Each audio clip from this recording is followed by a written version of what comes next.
Hi everybody, thank you for joining me. This is Living Divinity. Yesterday was a little bit of a monster for me. So I really shouldn't blame it on YouTube. If you're downloading or uploading, whatever the right terminology is, but if you lose internet, then if the internet comes on right away, it'll try to connect. But if the internet falls out for, say, like a full minute, it just drops off to a failed. So I'm not sure if it's YouTube or the internet dropping off. But so yesterday I couldn't really get anything going. So today's a new day. It's officially Tuesday, right? And it's a new week because yesterday was a holiday. So to me, I'll just call it a new week. Anyways, thank you all for being here with me. I really appreciate you. You are my purpose, right? Because if you weren't here, there'd be no reason for me to be here. Doing the readings or talking about things that were painful in my past, and how did I make it through and all that. So anyways, I want to thank all of you for subscribing, and those who haven't yet subscribed and you're here viewing the posting, thank you. Please like, share, subscribe if you haven't done so yet. And I also like to thank God for the opportunity to have this channel, and I claim it as being blessed, and I claim myself as being a child of God, and I try to live it every day. And God knows I'm not perfect, and God knows that I'm going to do my best to give you guys a great reading. So let me begin by reading out of the Bible. It feels cleansing to me when I read out of the Bible for just a bit, like calling the Holy Spirit in, right? Okay, so now I'm at Daniel 2:24. Daniel interprets the dream. Then Daniel went to Arioch, whom the king had appointed to execute the wise men of Babylon, and said to him, "Do not execute the wise men of Babylon. Take me to the king, and I will interpret his dream for him." Arioch took Daniel to the king at once and said, "I have found a man among the exiles from Judah who can tell the king what his dream means." The king asked Daniel,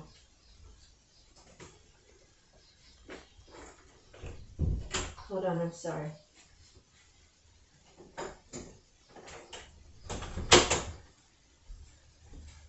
Let's see. The king asked Daniel, also called Belteshazzar, "Are you able to tell me what I saw in my dream and interpret it?" Daniel replied, "No wise man, enchanter, magician, or diviner can explain to the king the mystery he has asked about, but there is a God in heaven who reveals mysteries. He has shown King Nebuchadnezzar what will happen in days to come. Your dream and your visions that pass through your mind as you lay on your bed are these. As you were lying there, O king, your mind turned to things to come, and the revealer of mystery showed you what is going to happen. As for me, this mystery has been revealed to me, not because I have greater wisdom than other living men, but so that you, O king, may know the interpretation, and that you may understand what went through your mind. You looked, O king, and there before you stood a large statue, an enormous, dazzling statue, awesome in appearance.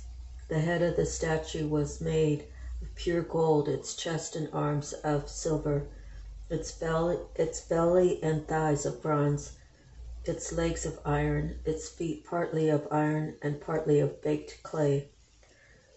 While you were watching, a rock was cut out but not by human hands. It struck the statue on its feet of iron and clay and smashed them. Then the iron, the clay, and the bronze, the silver, and the gold were broken into pieces at the same time, and became like chaff on a threshing floor in the summer. The wind swept them away without leaving a trace, but the rock that struck the statue became a huge mountain and filled the whole earth. This was the dream, and now we will interpret it to the king. You, O king, are the King of kings. The God of heaven has given you dominion and power and might and glory. In your hands he has placed mankind and the beast of the field and the birds of the air. Wherever they live, he has made you ruler over them all. You are that head of gold. After you, another kingdom will rise, inferior to yours. Next, a third kingdom, one of bronze, will rule over the whole earth. Finally, there will be a fourth kingdom, strong as iron, for iron breaks and smashes everything. And as iron breaks things to pieces, so it will crush and break all the others. Just as you saw that the feet and toes were partly of baked clay and partly of iron, so this will be a divided kingdom. Yet it will have some of the strength of iron in it, even as you saw iron mixed with clay. As the toes were partly iron and partly clay, so this kingdom will be partly strong and partly brittle. And just as you saw the iron mixed with baked clay, so the people will be a mixture and will not remain united any more than iron mixes with clay. In the time of those kingdoms, the God of heaven will set up a kingdom that will never be destroyed, nor will it be left to another people. It will crush all those kingdoms and bring them to an end, but it will itself endure forever. This is the meaning of the vision of the rock cut out of the mountain, but not by human hands, a rock that broke the iron, the bronze, the clay, the silver, and the gold to pieces. The great God has shown the king what will take place in the future. The dream is true and in interpretation is trustworthy. Then King Nebuchadnezzar fell prostrate before Daniel and paid him honor and ordered that an offering and incense be presented to him. The king said to Daniel, "Surely your God is the God of gods and the Lord of kings and the revealer of mysteries, for you were able to reveal this mystery." Then the king placed Daniel in a high position and lavished many gifts on him. He made him ruler over the entire province of Babylon and placed him in charge of all its wise men. Moreover, Daniel's request, the king appointed Shadrach, Meshach, and Abednego administrators over the province of Babylon, while Daniel himself remained at the royal court.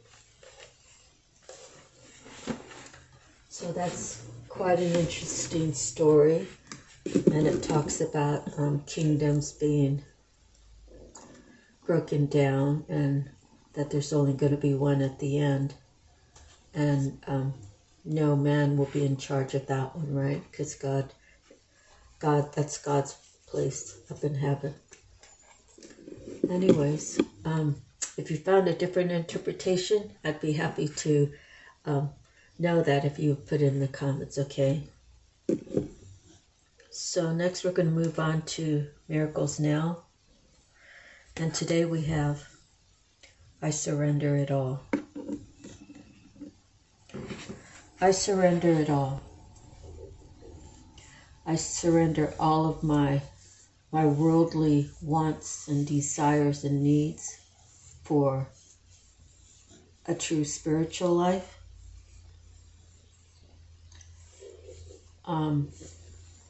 I surrender it all.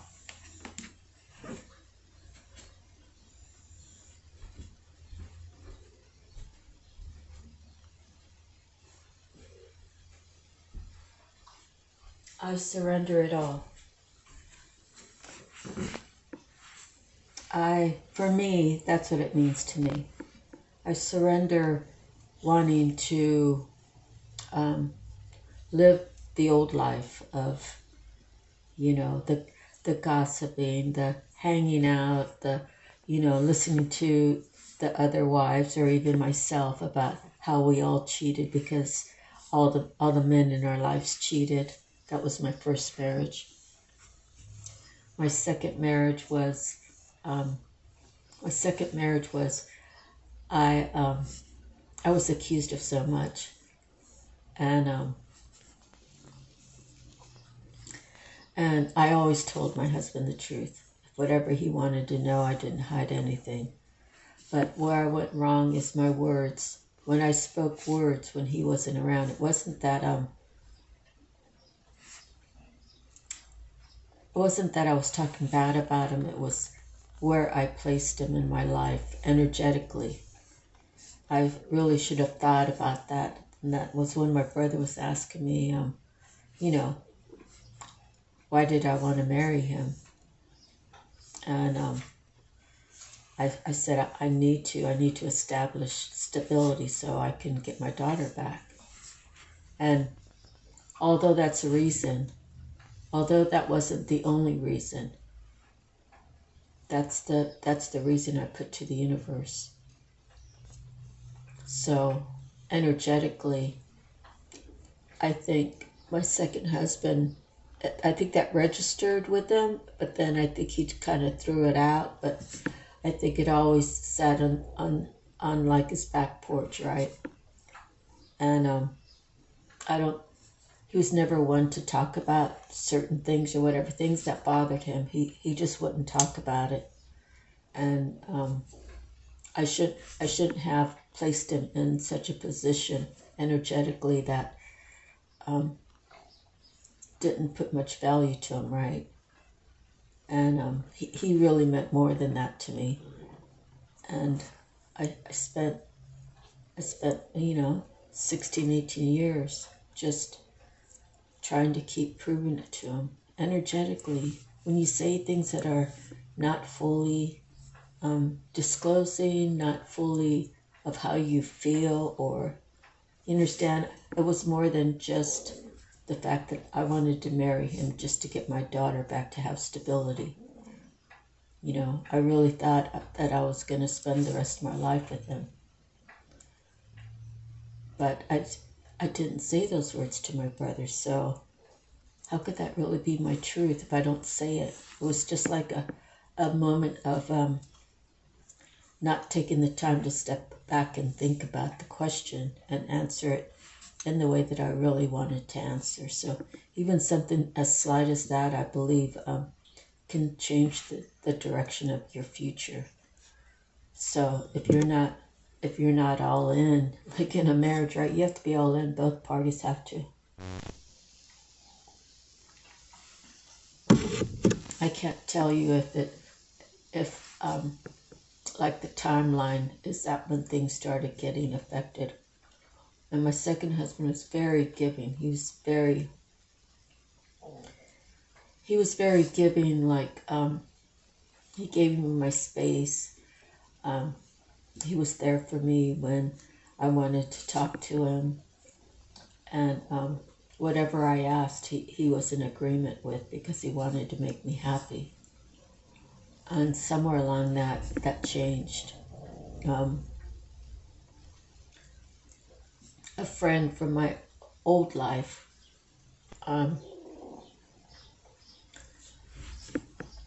he needed a place to stay. That was can't remember his name actually. Oh, his name was Roger. And so Roger and his wife were splitting up, and I knew both of them. So I asked Chris if Roger can stay with us, And, Chris opened the house up to a perfect stranger to him. But because I asked, he said yeah. But then it became a problem where Chris would get up earlier and go to work, and then Roger would get up. And then he started making these these weird statements to me, which I told him it really made me feel uncomfortable. But then I told Chris, can you just not go to work so early? Can you just wait like 15 more minutes or something? So that way Roger's already gone, and then, I know like the house is clear. And so I told him what was happening, and so one day, it was the weekend, and it was really eating at Chris, but he's not able to talk about his feelings. He just decides one minute he's going to go completely off the other side. And out of nowhere, he like was like a softball player. He was like the pitcher, and he was holding a measuring tape. It wasn't a little one. It was probably one of those that ran about 20 feet. So, it's the larger casing and all that. And he flung that. If he would have went like 1 foot over to one side, he would have smacked Roger right in the square part of his forehead. And he just wanted him out. And so Roger had to leave. He had his kids that weekend. He had just bought some groceries. And I said, you got to go. I don't know where you're going, but you got to go. And then Roger and I worked together at Vlasics. And this guy from Dominican Republic, he was my friend. There were people there that I talked to or whatnot. But he had told me that Roger was going around telling the plant that we were sleeping together, It's all in his fantasies, and he wanted to look like someone special to me. He was my friend, not someone I wanted to sleep with.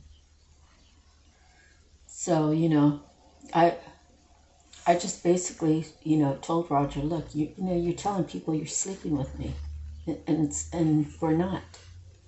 What's that make me look like?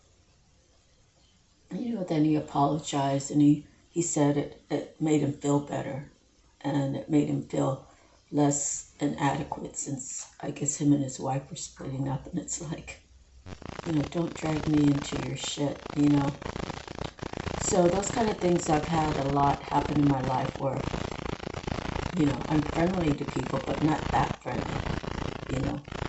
I might even give someone a hug. It doesn't mean I want to sleep with them, And so I got to learn to not even be even that friendly, Hugs are very intimate. They're very special. They're very warming. They're very healing, So I might be up here talking to all of you and telling you all the things that I know that's good, right?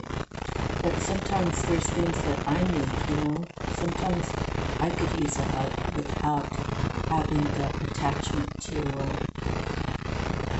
sleeping together.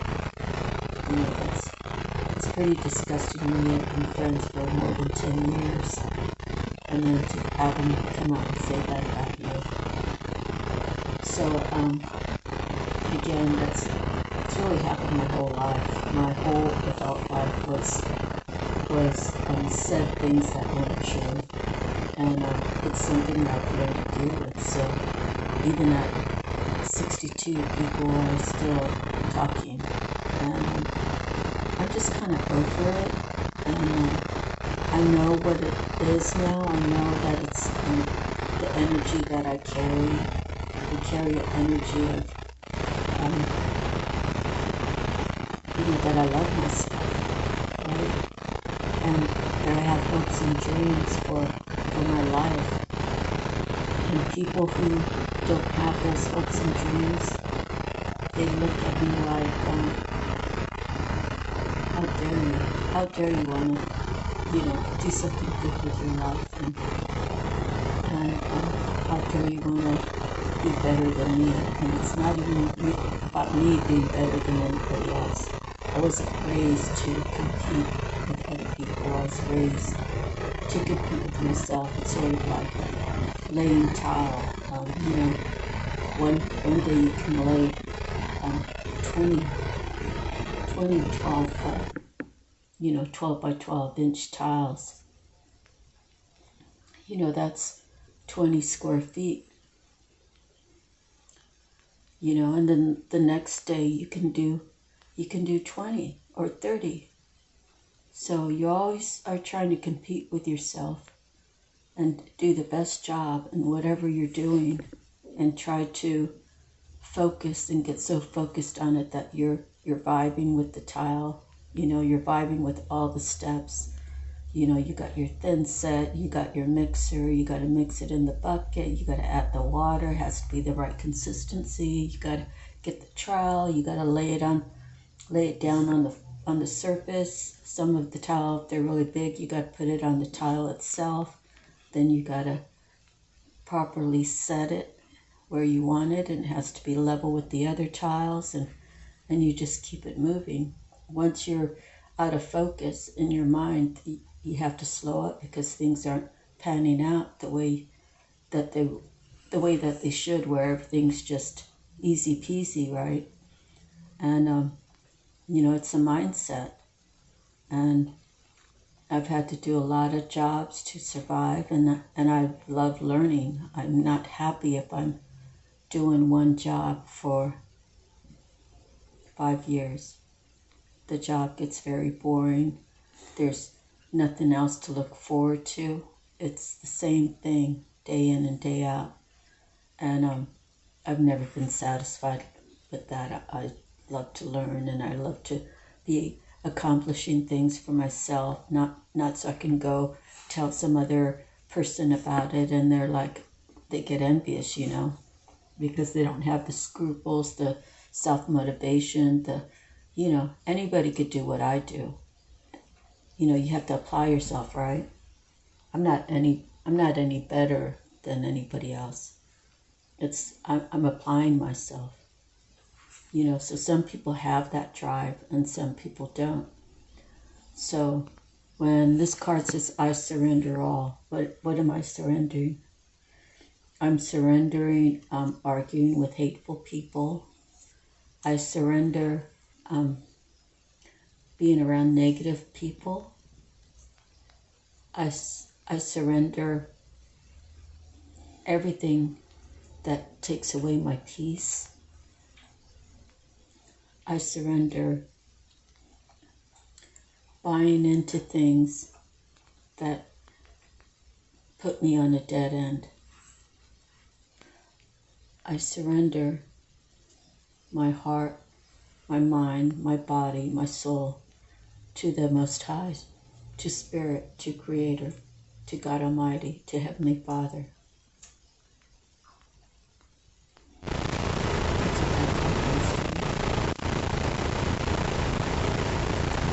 It's really a beautiful card, right? I surrender anything that takes away my peace. If you come into my life and I'm living a peaceful life,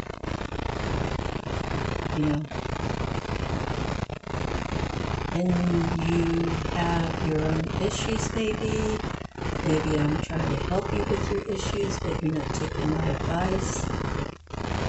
And you say, I've given you all the advice I can give you, and now it's time for you to shoot by and go away, because I can't help you any more than what I've helped you. And you're not grasping what I'm trying to tell you. You're not understanding. You're not trying to understand. You throw up your arms when I'm trying to tell you something just to be helpful to you. And if you don't want my help, then you have to go figure things out for yourself. I surrender anything that takes away my peace. But I am patient, I am kind, I am loving, I am caring. But, I am very nurturing, but I can't give you what you need. What you need is within you. I can help you, guide you there. I can tell you how I put myself through. If you're not going to fully listen, or if you're not open-minded about it, tell yourself you don't have the strength, and that's a reoccurring thing, then you have to search for your strength. Because I can't give you mine. It's not that I can't give it to you. It's like, what good is it going to do? It'd be like if I had $1 million and you needed $10,000 to get on your feet. And I gave you the $10,000, but then you didn't apply it in the right way in your life and you ran through it. What good was it for me to give you the money? The money was free to you. You didn't have to work for it. You didn't understand what it took to attain it. All you had to do was ask and say if I was the one that gave it to you.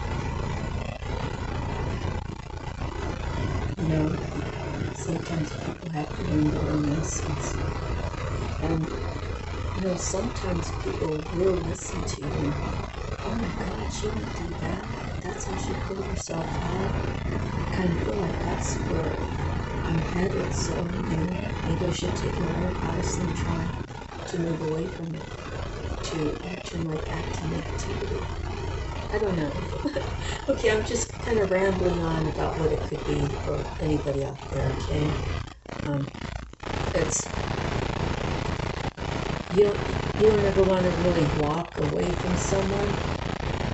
You know, I mean, like, especially, you know, you have these people who play pretend about taking their own lives just to get your attention. You know.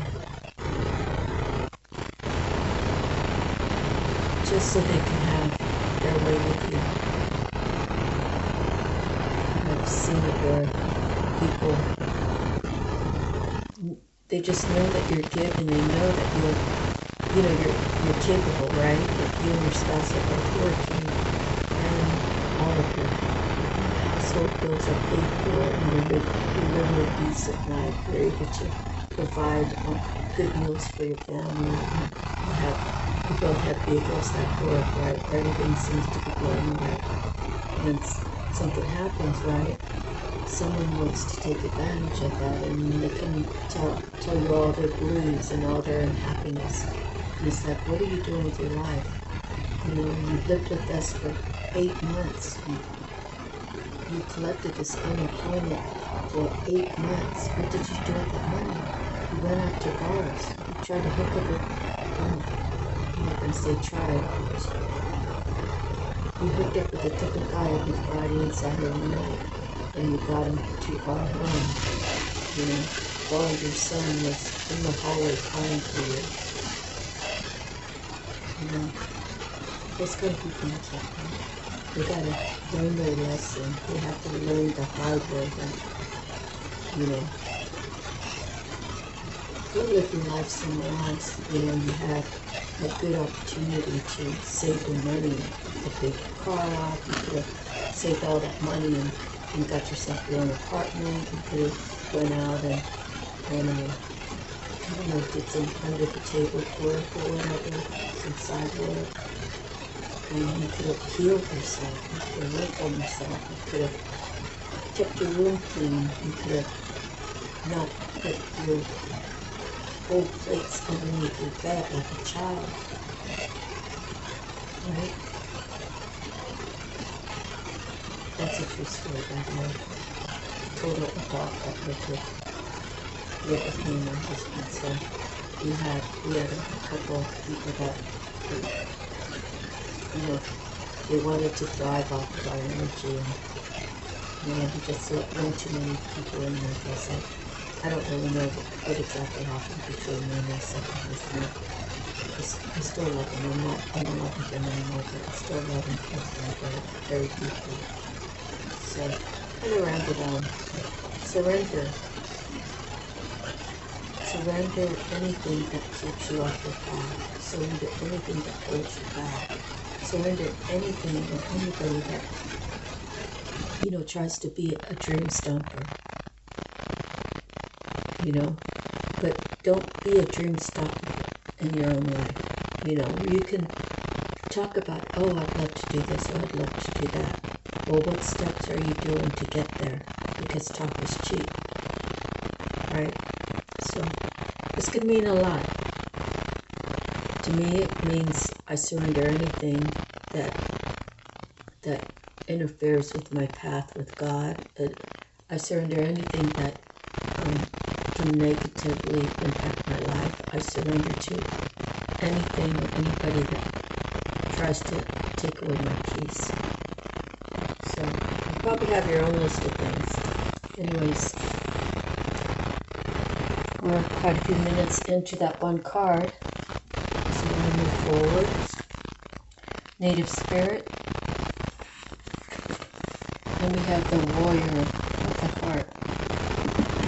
The Mighty Polar Bear. Okay, let's see.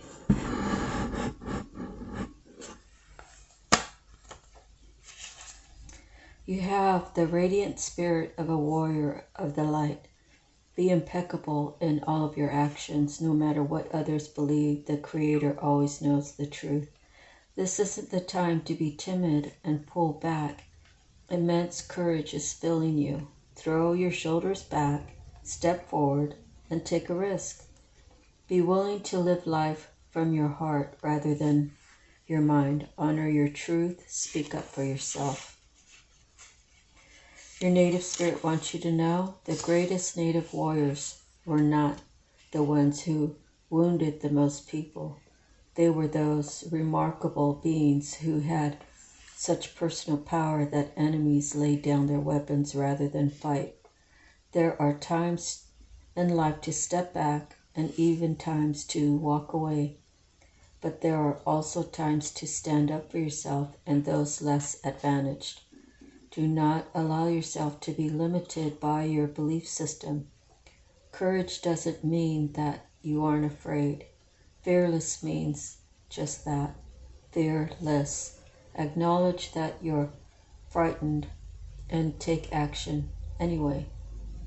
Face your anxiety and go beyond the boundaries of limited perceptions of yourself. Through your example, people find and act on their truth. You are a light bearer for others. The journey. List everything that you are afraid of. Then next to that list, write every reason why it's important to overcome that fear. In other words, what does that fear cost you? Then make a list of the various ways that you can overcome that fear. Okay?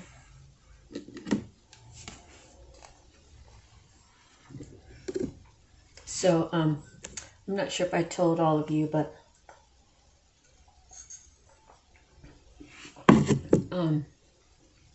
trying to increase my exercise. So I have the 2 bottles of what was Gatorade, and I went down and filled it up with some sand. We got sand just right around the corner here. Anyways, down past the park.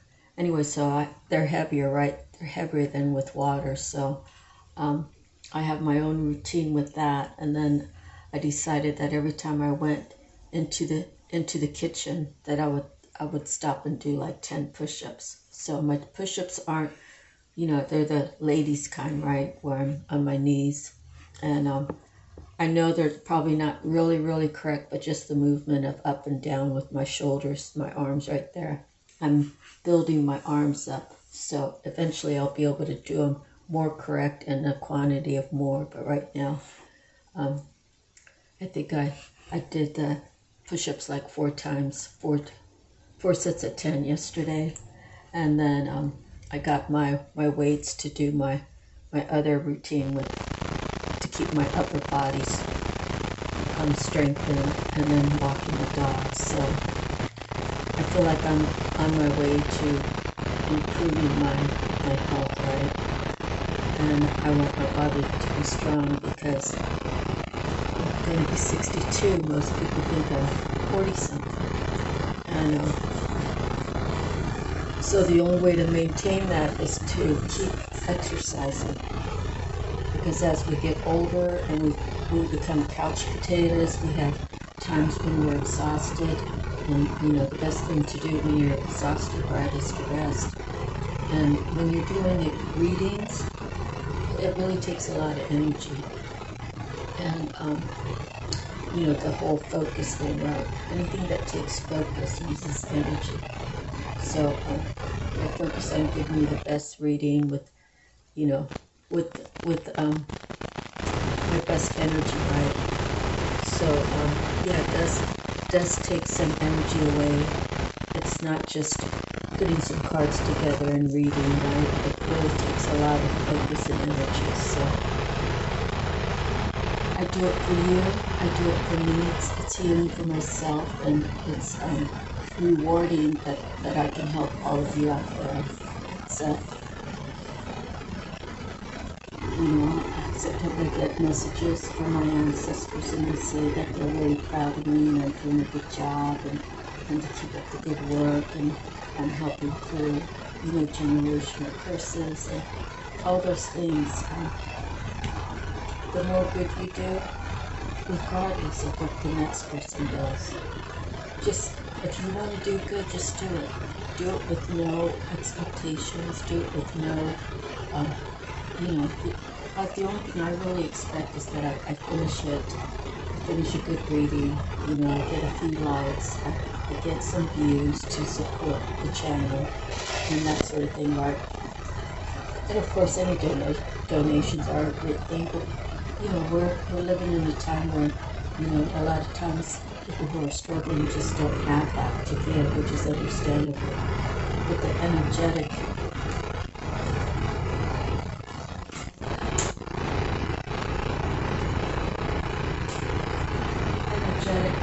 giving, you know, believe it or not, it's like the butterfly thing. I keep going back to that.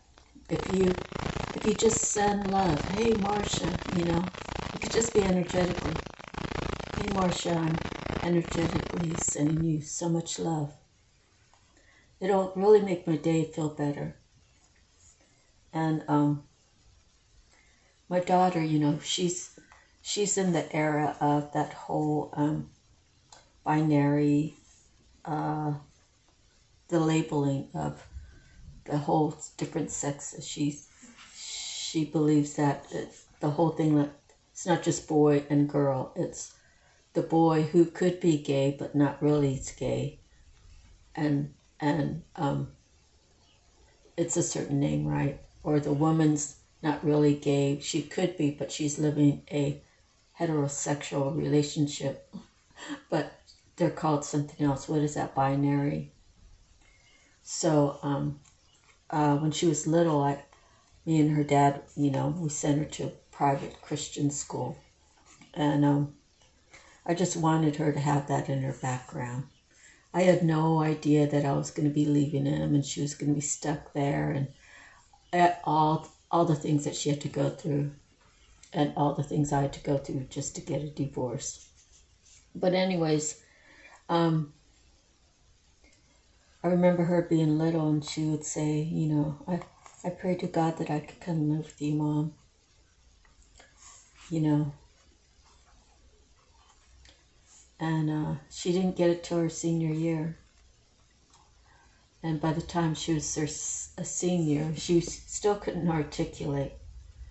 But now that she's 28, she can articulate really good. So she doesn't really believe, I don't know if she doesn't really believe that there's a God. She tried to put like Christians in a whole group, and I said, you really believe that it's a whole group? And anyways, so she didn't say that, but she was just saying she had to unlearn some things that she was taught in the Christian school. And I believe the Bible's been changed. I mean, it's noted, right? The Bible has been changed, rewritten 37 times in the past 2,000 years. You know, I believe some changes were made to suit whoever was in charge. If it was the Catholics that actually put the book together, or whoever it was that put the actual Holy Bible together, right? After the changes, you know, Jesus died after 33 or 37 years old, something like that, right? And the Bible was made, or was it still being put together? I don't really even know, but through the changes, say 1,000 years later, we're on change number 15. The people who are ruling, they're going to put their 2 cents in it, right? So the Bible it's not that it's unbelievable. It's, we have to read the parables that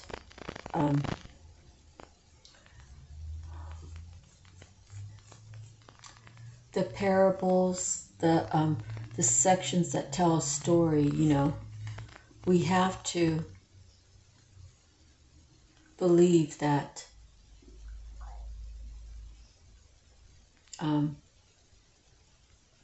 the best parts are in there somewhere, and it's up to us to figure out what they are. And it really makes me kind of scared to say it, because I don't want to be cast in hell, okay? But I believe that, say 1,000 years later, and King Solomon was in charge, and he's like, rewrite the Bible, because I said so. And make sure you put these changes in, because I want to be highlighted. That sort of thing, okay? We don't really know, because we weren't there at every change. We don't know who were doing the changes, what was being changed from the original book. So the thing I have to try to get my daughter to understand is that if it wasn't for God, her and I wouldn't even be talking. And it's not that I never wanted to talk to her. I left my Facebook open, She said, when we started talking, she mentioned something about that she would check my Facebook every now and then just to make sure I'm alive. And I told her, I said, I left it open for that reason. And she's like, huh? I said, I left my Facebook open for that reason, so you could see me whenever you wanted to. If you never wanted to talk to me again, you could always see me. You wouldn't be missing me, as a total, like if I blocked her, right? If I blocked her and she could never contact me or reach out to me. I left my page open so she could always see me. And I had no idea that she was waiting for me to reach out to her. I was afraid to reach out to her because of the words that we shared, like where it was left off at. In my heart, I knew that we would just, I guess my best case scenario would be that we would just take it from where we left off, like forget about the past. We could talk about it till it makes us feel better or whatever, but we're moving forward into today, into the future of where we can go as a mother-daughter. What she doesn't realize is, without God in my life, I probably never would have reached out to her. Because I left my Facebook open so she could see me. And I felt like she'll reach out to me when she's ready. She knows, she can look at my page, see where I'm living. She knows my other family relatives that she could, peep in on and say, hey, do you have mom's number or whatever. She had plenty of ways to get a hold of me. And but it's only by God's grace that I reached out to her. So I don't really want to share that with her until I get face to face. And well, I am in the process of relocating. It's going to take some time, getting this place ready to go, give it back to the owner, and get my things and carry it halfway across the country, and get a new place and all that, so it's just going to take some time. So I'm here to tell you that, well, you're already here, so you know, God is alive. God wants us to love each other more. God wants us to have more understanding. God wants us to help people heal their past wounds. And sometimes the only way that we can do that is by telling our own experiences and being, truthful about it. Some people might say that, I do my brutal truth, but that's what I believe. There's no hate in my brutal truth. There's only love in my brutal truth. And my softest truth, and my regular truth, and my most brutal truth is only love. Because I won't ever say I hate anybody. Ever. Because when you say those kind of things, it comes back on you. Okay? People start hating you the same way you hate them. And I don't want that in my life. So next we have your soul purpose. And we have the banker, the emerald. I am grateful for my understanding of finances and money. I have excellent mathematical skills. I handle money with ease and intelligence.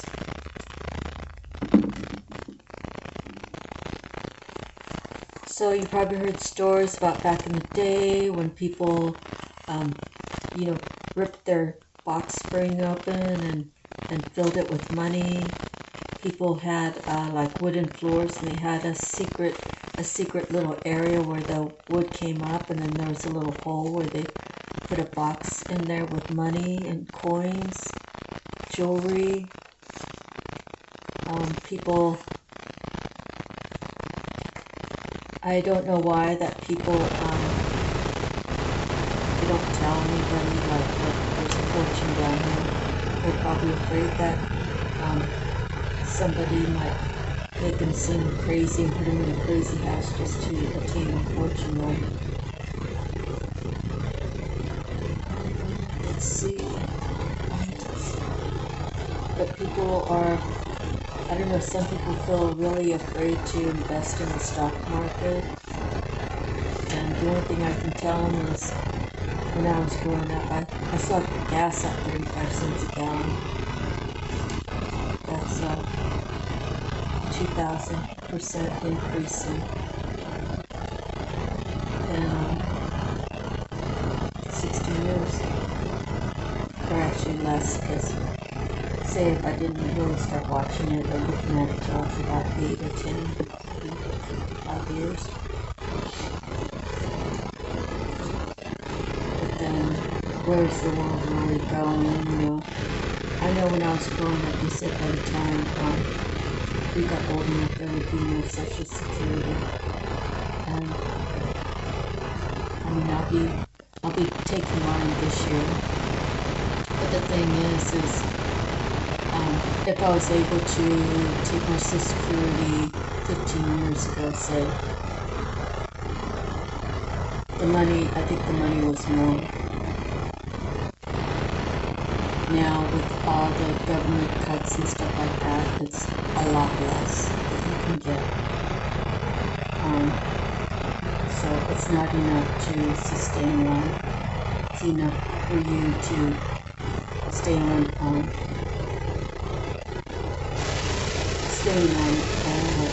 federal funding for your living. It's enough for that. It's not really enough for anything else. So I'm going to continue trying to build this platform, and I'm going to try to have some things available for purchase, and I'm going to try to just improve my life and build it so You know, I kind of feel like I'm going to be working for the next 15 years, maybe 20. And as long as I keep my health up, and as long as I have my mind sound, you can just keep going. And I'll just keep going. And just keep building this. And have little sections added on. And I really want my daughter to, if she's interested in knowing, to start doing readings and stuff, or at least watch mine and learn some things and see if she has interest in it, because she's very intelligent anyways. Very intelligent. It wouldn't be something that she would have to do. It would be something that she would want to do. If she did one reading a day and did it for, she's 28, so she did it one a day for every time she was 60 or whatever. And I don't know if she could be world renowned, right? It could happen for any of us. Okay, the banker and the emerald. How are you about saving money? The world of banking has many facets, including brokerage services, financial advising, underwriting, lending or borrowing, and asset management. When you draw the banker and emerald card, place your attention on your bank accounts and dealings with financial institutions. Use the emerald gemstone to amplify prosperity and enhance your understanding of banking protocols. This green variety of beryl aligns you with well-being and extreme wealth. Emerald is also a stand for health and vitality, which is necessary for success. Life is easier when money is flowing and prosperity is yours. Understanding money and banking supports your financial goals. The proper use of your bank accounts, credit cards, and loans play an instrumental role in long-term financial abundance and stability. Emerald's rich green vibration energizes your ability to expertly handle money. It is a stone of integrity and allows you to bank your money right and find a banker who understands your needs. As a former banker myself, I personally understand how the energy of this lifestyle is an important part of a stable life. Being a mortgage banker taught me valuable lessons about risk management and leverage using the bank's money to achieve financial growth, and also guiding borrowers so they didn't extend themselves unwittingly beyond their means.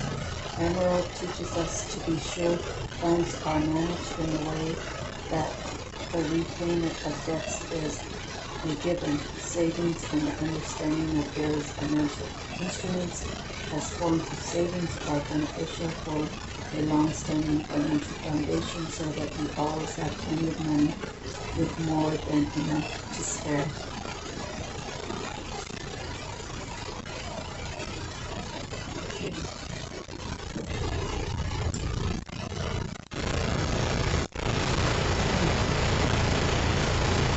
So next we have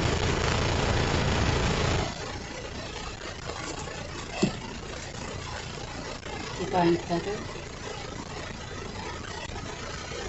And it is the magpie.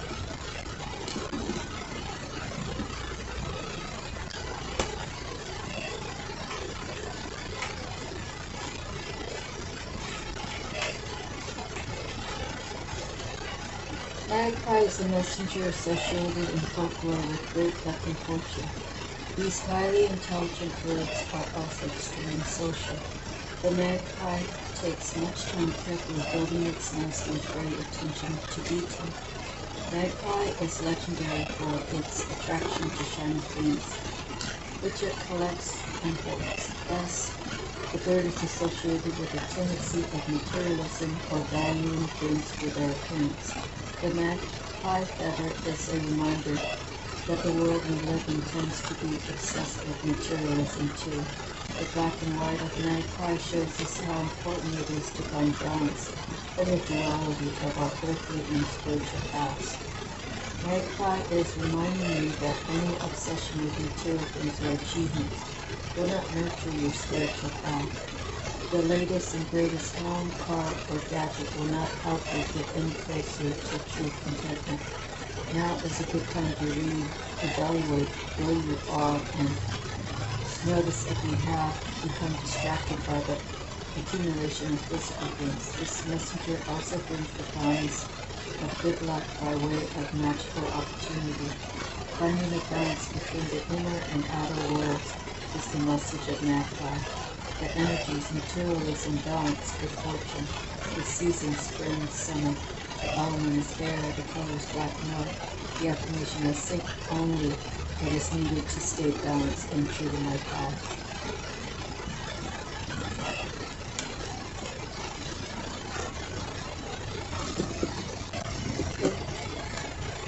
Next we have the mermaids. Messages from the mermaids, and we have memories. What memories do you carry with you?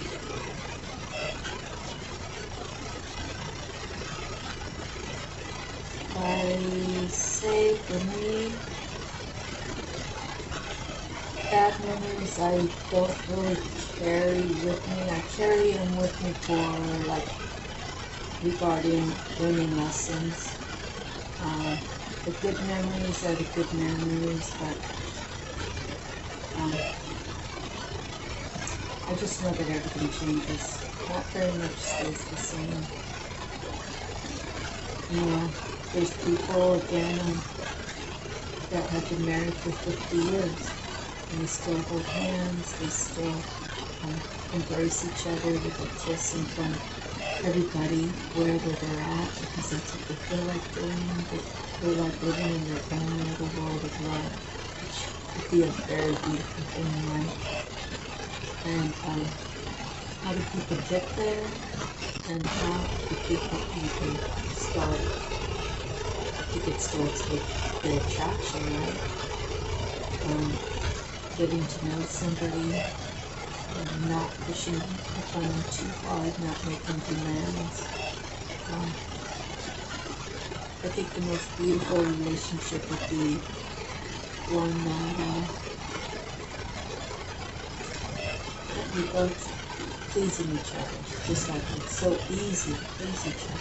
It's not a chore, it's not a, oh, I have to go buy my wife some flowers if I'm busy today. Or the other way would be, well, you know, it's my wife's anniversary. She loves when I bring her flowers, so I'm going to go make sure I take time out of my day to go get her some flowers. See, there's two ways to put it, right?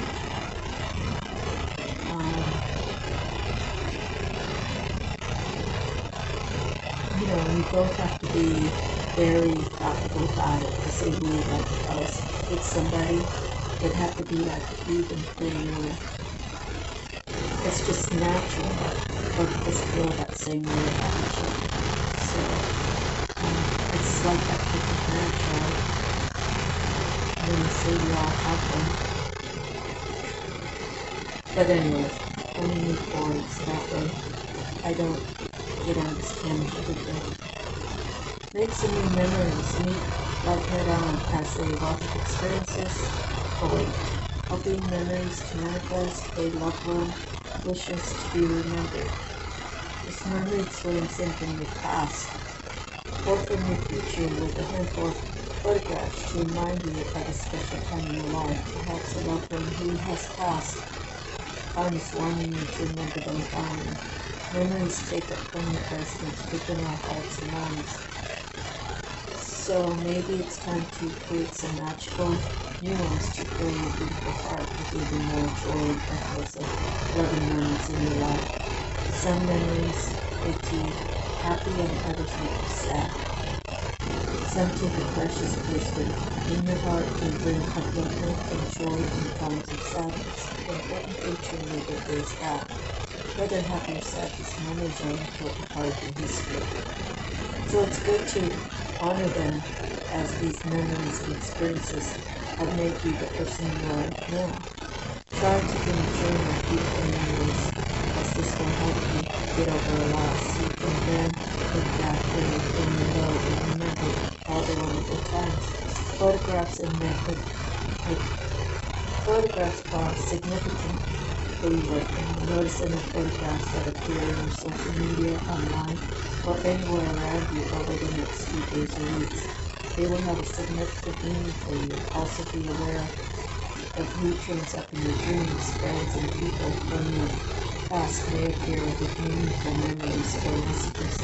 Perhaps you enjoy taking photographs and creating your own memories. This card could also be reminding you that a special celebration is coming up soon. Let me see, special celebrations coming up soon. Well, they're in May, June. My grandpa, my mom's dad was born in June. And then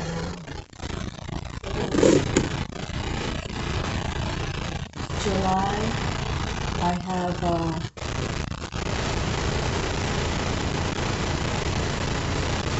my cousin Darla was born July 17th. My sister Tanya was born July 27th. My brother was born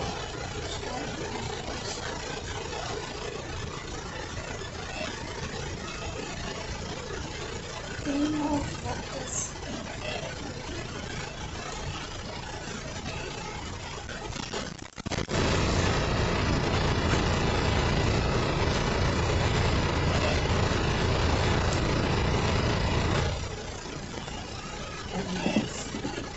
I try to remember all my sister's birthdays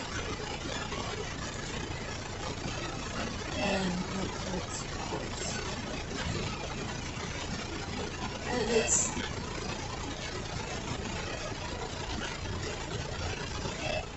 it's just a way to honor them, to know that you were an intricate part of your life. Their lives in your life. A whole bunch.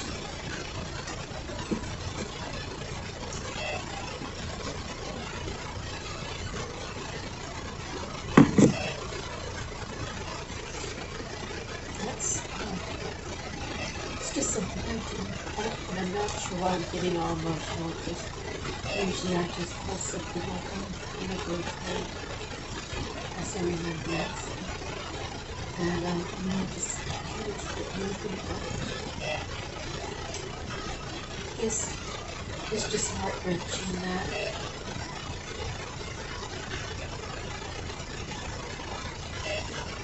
when they were alive,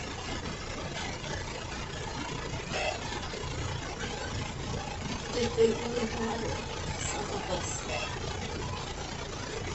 And now that they're dead, they've left their bodies. And I say they're technically probably alive, but they're just like that. But now, even so, kind of just shows that how much did they care when they were alive. And now that they're dead, people still don't care. But I don't judge anybody.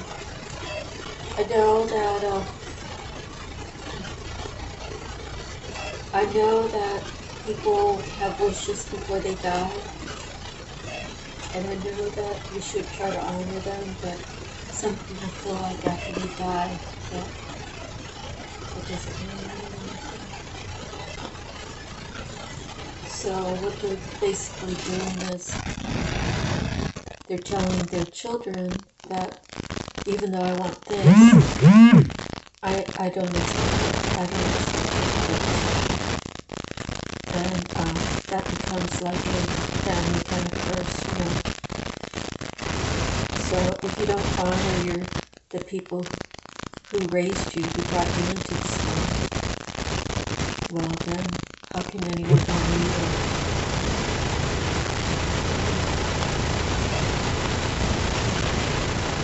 People need to recognize that.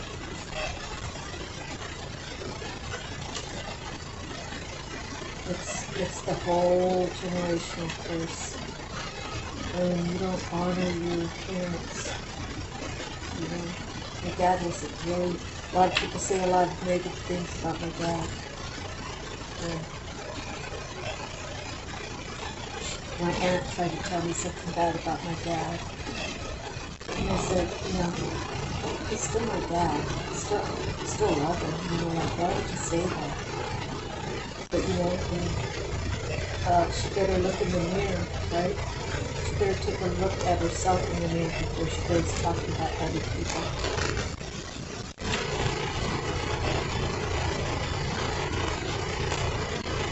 And that's the problem. People just still spouting off about, we all live in glass houses.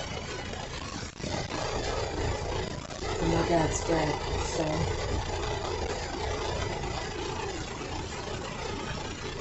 Like, because he's dead, do you want to talk about him? If he was alive, would you say that to his face? That's the whole thing. Say what you say when they're alive, right to their face. Or, are you a coward? You wait till they die and you say, oh, she should have done this, or she should have done that, or she went through this and she went through that, and she put herself here and she put herself there.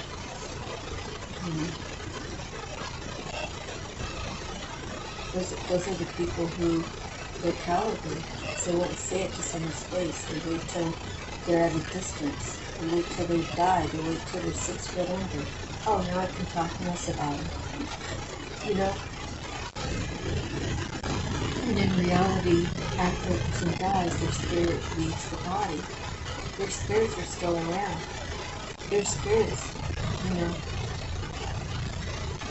I believe in the Holy Spirits, right? And God has said, hey, I'm not putting you down there. You're going to be up here with me. Those people now become my angels. They become the ones that watch over me. They can hear when I cry. And I don't need to tell them. They already know when I cry.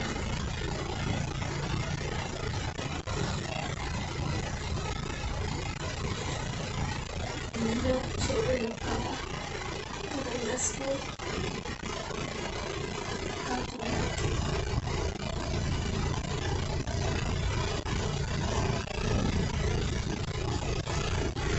Promise me to be on this path, and that I would speak horrible truths.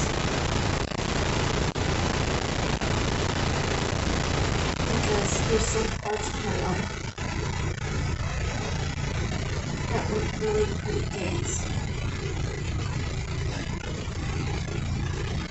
There's been people in my life who energetically try to hold me back. Energetically try to keep me down. Make me feel like I don't matter. That my life doesn't matter. And that they don't really care about me.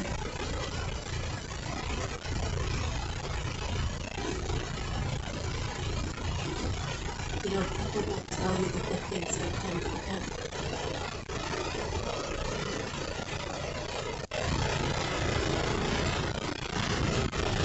They won't say, things like, oh, Marcia loved me, she really loved me kids. And it was never.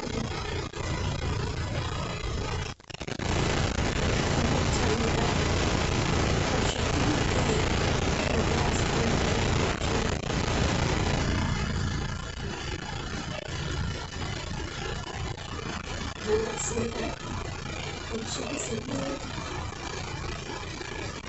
I didn't help her back.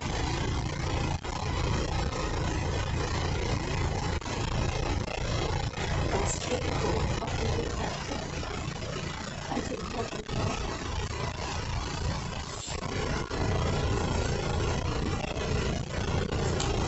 So you see, there's a lot here.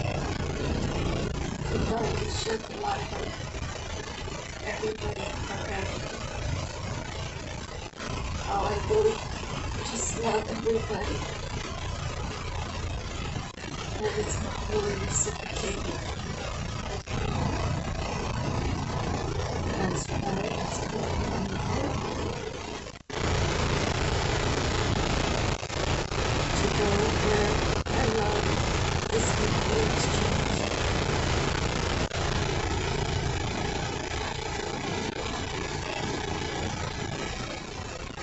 And we all have realizations that can be very painful. It can feel like everyone around you is like that. And if that's how you feel, you have a couple choices to make. I'm either going to suck up to them and make them feel like a part.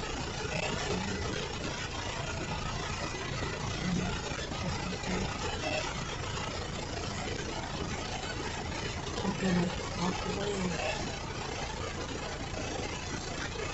with the love that I was given to them. Not to say that I don't love them anymore, but why did I expand my beautiful energy of love towards you? Or else I would be passionate.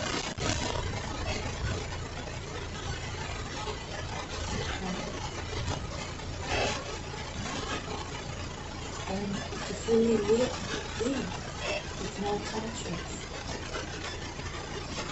Loving from a distance.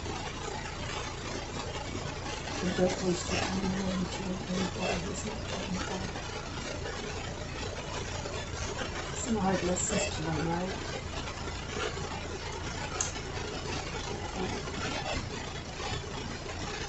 That's what we all have to learn. We all have to learn that when you have someone good in your life, don't take advantage of it.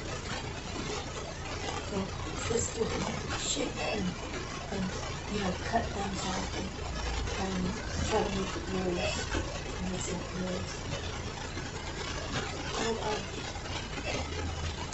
Let's see what the mouse has to say. Be persistent and incisive, and all obstacles will overcome. Mouse is tiny and gentle, but never shall, and so hard that mass cannot reach the delicious center within. And no obstacle is so tough that it cannot be overcome. As your guide, she counsels persistence, so you too may break through the barriers that block success. Vulnerable to many, Mass must scrutinize and look beyond the obvious to the pattern within, and assess the hidden agenda of others. A new Mass, a new path through life will be safe indeed.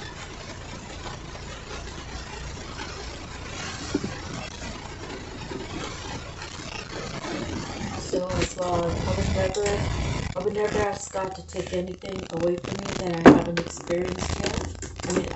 That I've experienced, and I don't have any regrets. The regrets that I have are things like, well, probably like things I really didn't have control over. I don't regret being married twice. I don't regret those individual men in my life. I don't regret the experiences. They all happened for a reason, and it all had to do with me. The thing that those two men had. How did he say that?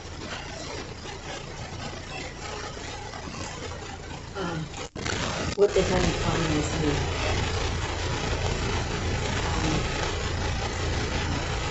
Both of them had experienced different things with their family members.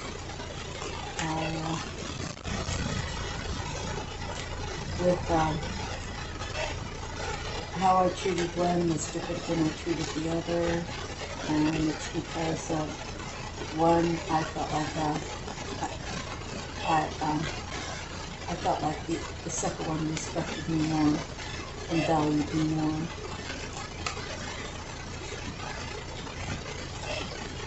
at the same time. I don't know. After he said the honeymoon was over, it was different. It just went different. I wasn't allowed to love up on me and stuff, you know. And that was just too much for her. See, I'm a lover. I'm a lover first. If a man loves me and cares for me, I'll cook, I'll clean, I'll scrub, you know. I'll do whatever to make his life easier. But, you know, I want him to be able to show me every day because he wants to, not because he has to, and he loves me. I don't want to feel like anybody has to do anything.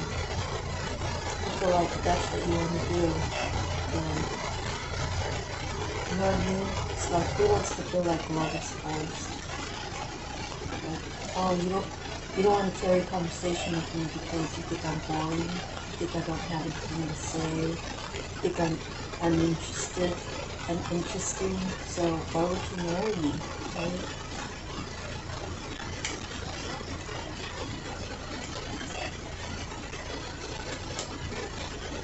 So, shuffling the cards, did a couple more shuffles. I really do enjoy my freedom. I really enjoy doing the readings. I enjoy living alone. I think I've gone through the I'm alone syndrome, the scary part. You know, I don't want to be alone. I've always lived with someone since I was born. So, these past, since 2019, summer of 2019, so, I would actually be in some sort of celebration this June.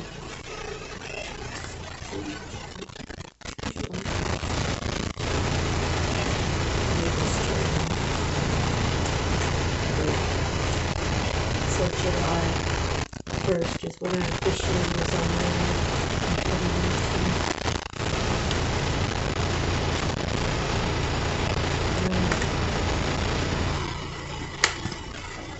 I've been blessed to survive this time.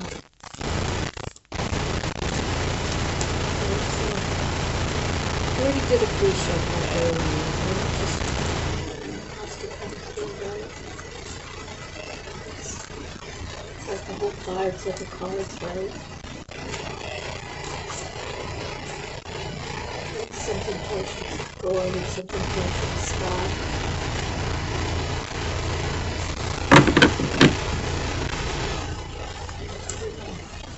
Sort of feeling cut here.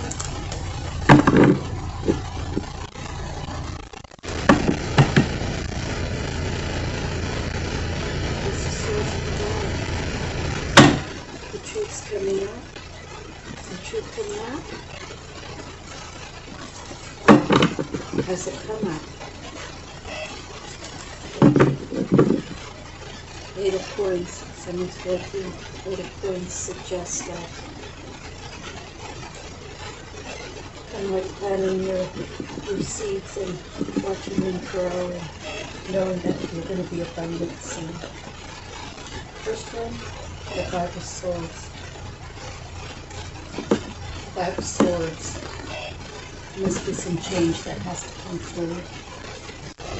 Five of Swords usually speaks about something mental. Yeah. Greater self-knowledge often demonstrates in hardship, weak force, sometimes with destructive consequences. Strength through persistence versus overambition. Possible losses through acting purely in your own interest. Okay.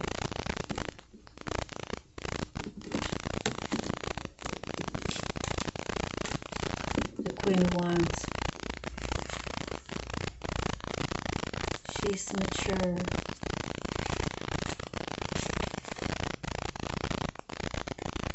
She is a lady of the manor, charming, magnetic, friendly, loving, honorable, understanding, sympathetic, and practical. Likes money but understands economy. People might look at her like a snob. She could be deceitful. She could have business success. So she defends her position, right?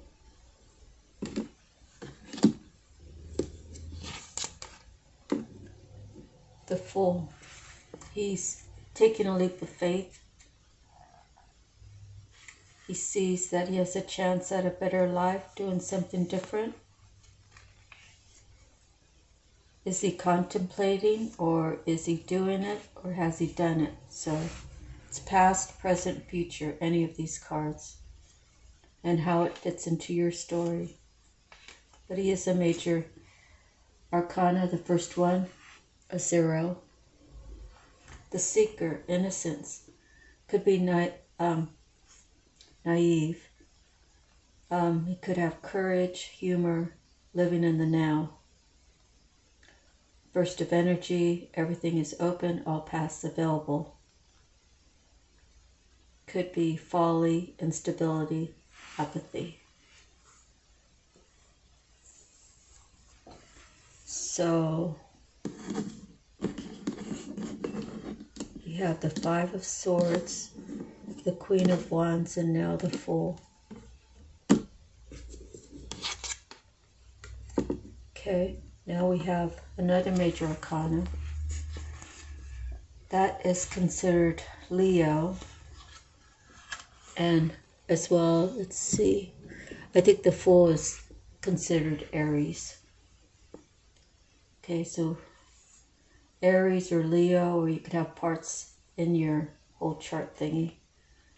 Okay, Leo is strength, fortitude, resilient, strength of mind, courage, resolve, confidence, integrity, moral victory, spiritual rectitude, endurance, energy, action, vitality, power, force. I guess if he's turned upside down would be violence, abuse of power, disgrace, impotent. Okay. Next we have the Sun, another major arcana. That one is also, it's a fire sign, but I think it's also Leo. So another major arcana. Daylight, peace, contentment, devotion, works, reward, accomplishment, joy, pleasure, love, achievement, success. So this is also, you have creativity and you have receptivity. So the Sun is creativity, while the Moon is receptivity. So right now we have the Sun, okay? So we have the King of Swords.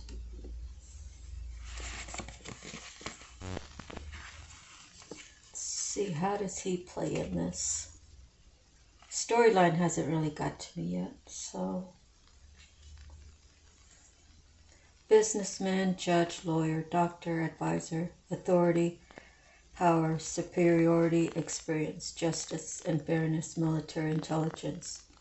Could be fixed opinions, controlling nature. Could be a dictator. Okay.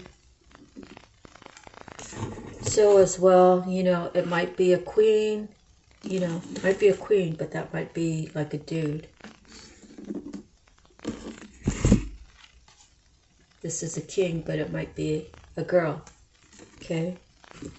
So, you know, because we all have male and female within us, and at different times a woman acts a certain way, which makes a man act a certain way, and I don't the whole law of attraction. Okay, next we have the Empress.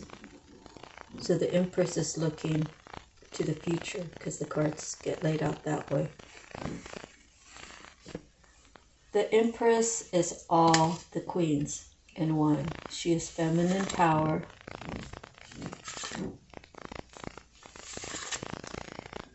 She's the queen.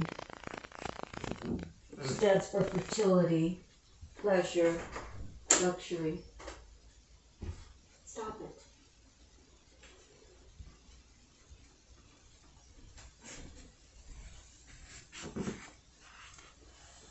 Okay, success, initiative, evolution, movement, marriage, wealth.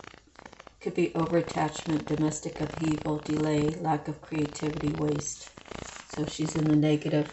If she's turned upside down, then it would be one of those negative characteristics. Four of Swords is putting something to rest. But I think this book says something different. Oh, it says mental security, retreat, rest, peace, good organization of ideas, practical spirit. Okay.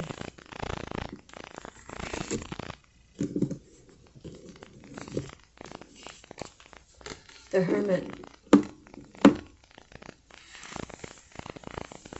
says it's a Virgo.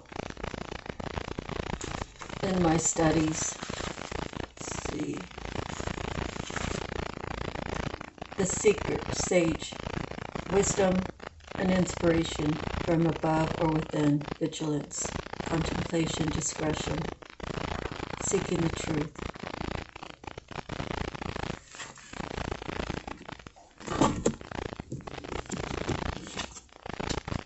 The Hangman is like a delay, another major arcana. Says it's a water sign. Let's see. The Hangman is 12. Delay, sacrifice, reversals, decisions put on hold, review, readjustment, abandonment, rejection, betrayal.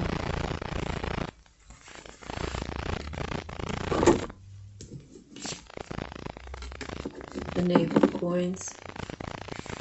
He is learning. He's definitely not a king, so he might be younger or less mature. But he's a studier, so he's studying. He has, he's in his reflection mode. He meditates. He's concentrating. He's has a love of learning and knowledge. A messenger.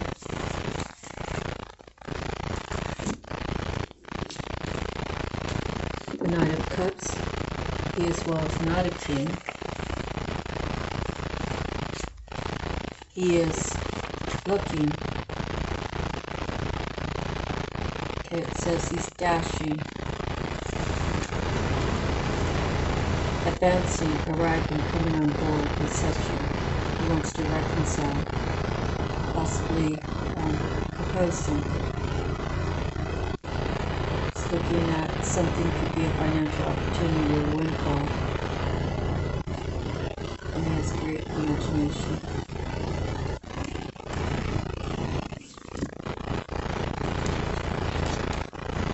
Ten of Cups. That's everything. Great joy, pleasures of life, happy family, peace, contentment, ecstasy, a full heart, being loved and cared for. It's turned upside down, it could be abuse and violence.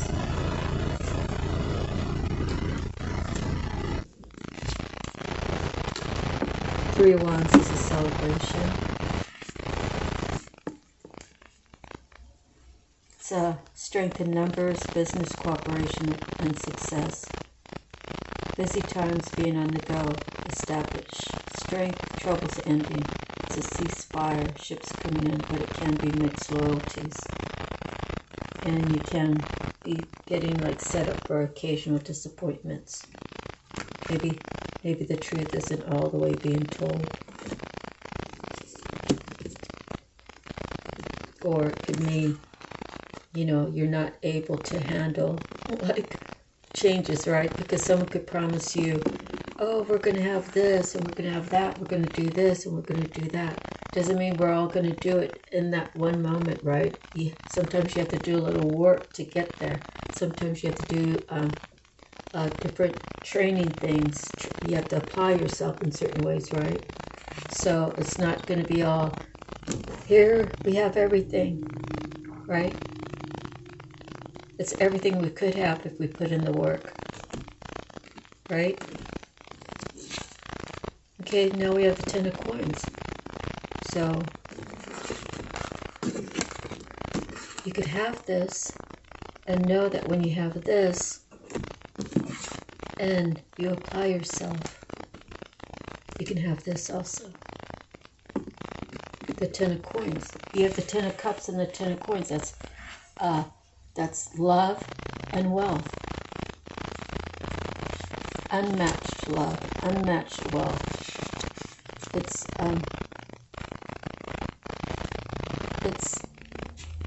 It's love and money that'll be there for generations. Wealth, security, prosperity, gain, health, or height of success, family matters, posterity, generations, family home. Right?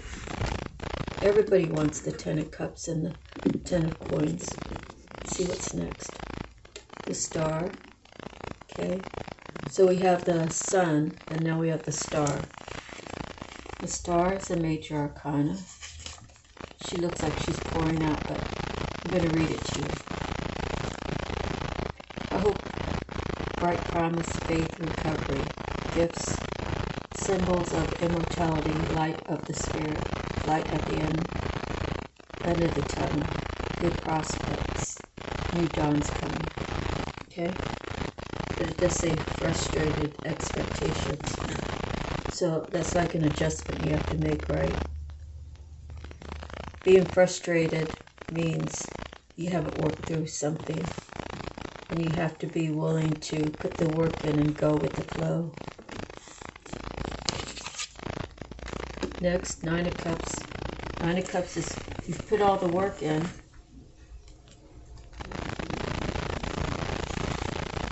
You just have the 10 of cups, so it's not like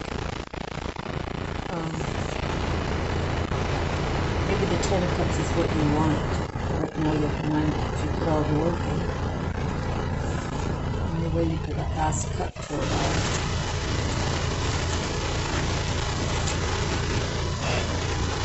Success and abundance, well-being, contentment, happy, secure future, wholeness, wisdom, and spiritual fulfillment, purpose.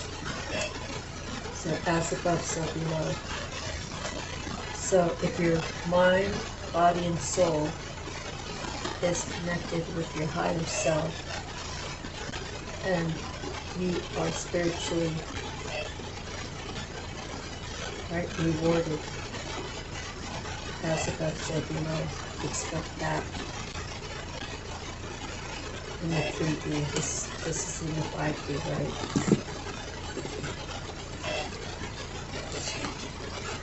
The magician, you prayed for it. Now it's presenting itself. What are you going to do? Inherit.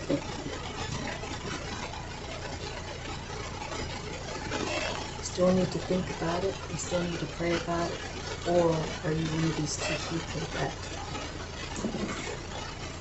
are great for this?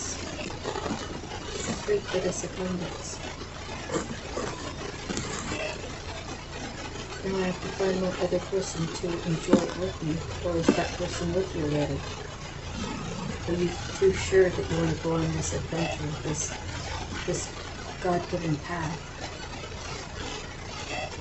He's praying for you guys.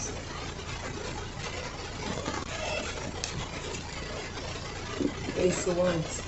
So it's going to be a passionate,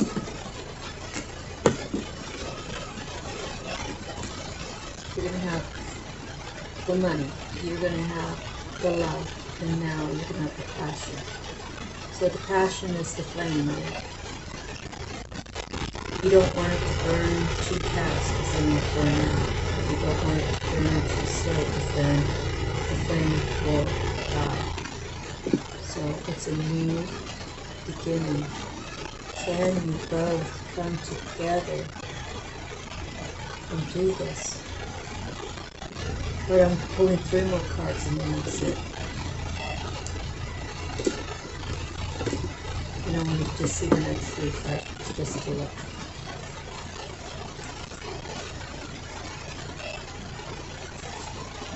Okay, these are the second three cards.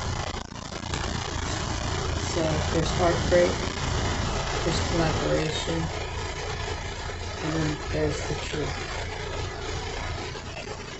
So the truth could be that someone is heartbroken and they couldn't make a decision. They've prayed about it. They've gone to meditate. They've gone to just try to figure it out to get to their truth. So it's not even saying what their truth is yet, but it looks like definitely the heartbreak. Three of Swords is heartbreak, and some sort of collaboration if they want, then that could be their truth. The next real three cards is the Knight of Swords, the Five of Coins, the Nine of Wands. So we'll go to these three. The truth. What's the truth?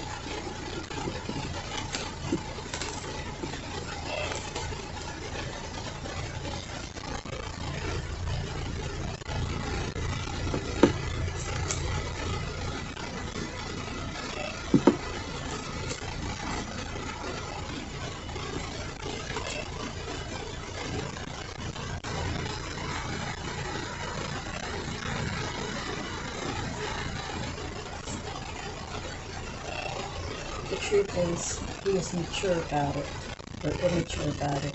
He offered it to the wrong one, or he knows now who he's supposed to offer it to. So I guess this one.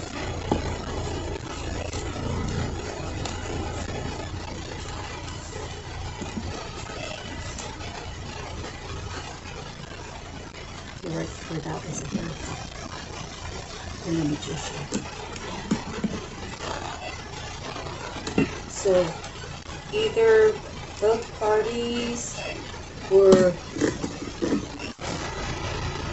trying to call this in, or maybe someone was trying to call to stop it.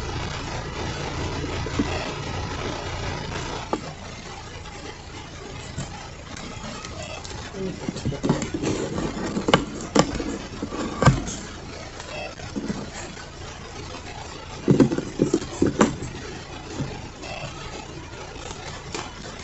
Five of Swords usually means that there's like something going on to where they don't feel stable, and that some changes need to be made to for their mental security, right?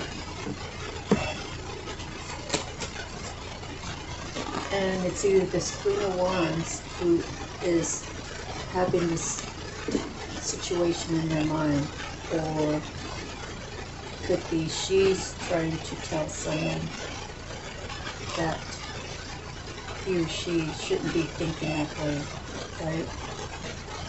Good or bad. She could be like a good person and she could be saying, hey, don't think that way. You're better than that. You deserve more, right? Or she could be the bad way saying, do you really believe what that person said about you? You know, the truth is that you're really not as bad as what they're portraying you to be, like to keep you stuck, right? So it can go either way. You gotta put in your story how it fits. So then the next one is maybe he's telling her, I'm gonna take this leap of faith. I've been here in this Five of Swords, listening to everybody else and keeping my brain locked up. I'm going to take this leap of faith. Right? Maybe she's saying, no, don't do that. That'll be like the biggest mistake. And he's saying, but that's what I feel like I want to do. That's what I feel like I need to do for me. Why are you so against me? Why can't you support how I'm feeling?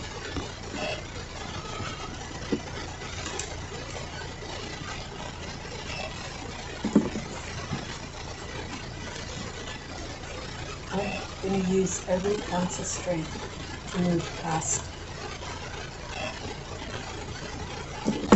how this person's making me feel about what I want in my life.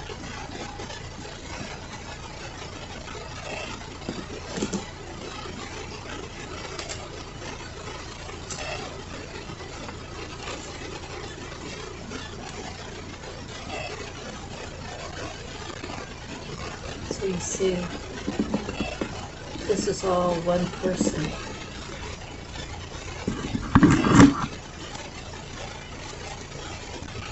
He's realizing that. I say he because it's like two guys, okay? It could be a girl. He's realizing that the son, everybody else thinks it's impossible for him to have that because they don't have it in their life. But he knows that if he takes the leap of faith, if he uses his strength, his mental, his physical, his spiritual strength, that he can have that. And this person's been holding him back. Now, does this person, is it just her? And her could be a guy, okay? Put it where it fits. You know, or is it a group of people? Maybe he's the center guy, and then he has all these keeping him away from that. So next after that we have, this is what's next.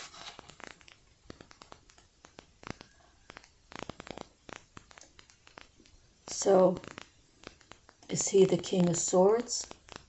That says, I'm going to protect the Empress. I'm going to say or do whatever it takes to protect her.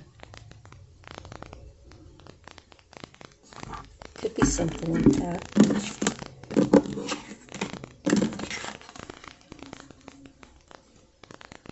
Could be he wants to take the leap of faith. He has the strength. And he has the sun, but either that or this King of Swords is keeping him from the Empress. So maybe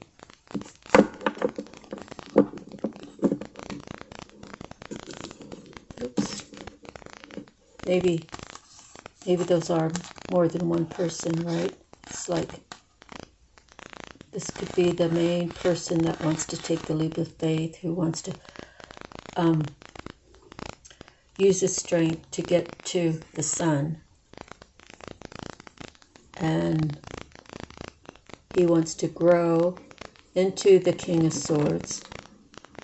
But that's still not enough to meet his Empress, but it's a step towards. Or this person could be working in collaborations with her to stop the Fool, stop the strength, stop the sun from getting to the Empress.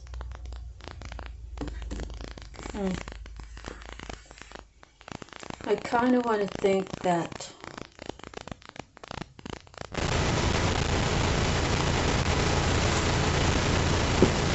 if this is her, the one that's keeping the Empress away from the rest of the group per se, and she has other people she's calling in to help her keep growth in her happiness. Right? This Empress could have been the one taking the leap of faith, saying, to heck with you guys, I'm not playing your game anymore. I have enough strength within me to know that I can shine my own light in my own life. And I am the Empress. Yeah, so to be her pissed off because she's not the Empress. And she'd be calling her people in to try to see that this Empress stays alone. Meanwhile, she doesn't even realize when the Empress stays alone, all she's doing is working on herself. She's working on healing, she's working on her next projects, her next endeavor, getting her people lined up. She's working on her self-esteem, she's working on her beauty, she's out there exercising, she's maintaining her household, she's doing all these things for herself. So although this Queen of Wands thought she was hurting the Empress by making her be alone, right? What she was doing was helping her. So the Empress never said thank you because the Queen of Wands would find other ways to interfere with what the Empress has in mind for her own life. Yeah, that's how it goes. So let's see what else comes out. The next 3 cards are already pulled.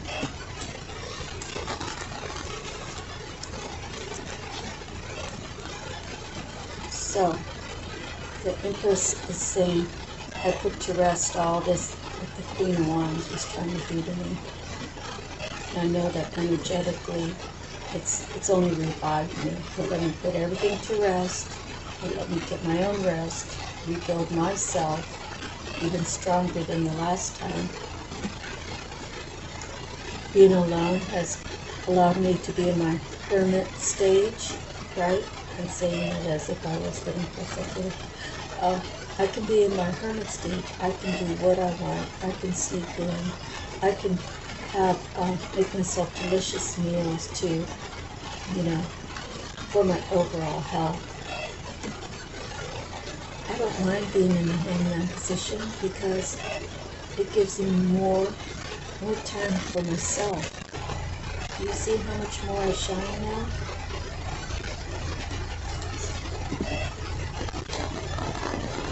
It's like a spiritual, physical, mental cleaning and rebuilding, right?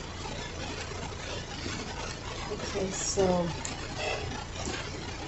now we have these 2 guys. They're looking at each other. So energetically, who are they? And how do they fit in this story? The Knave of Coins and the Knight of Cups. So it's very possible that these 2 also belong with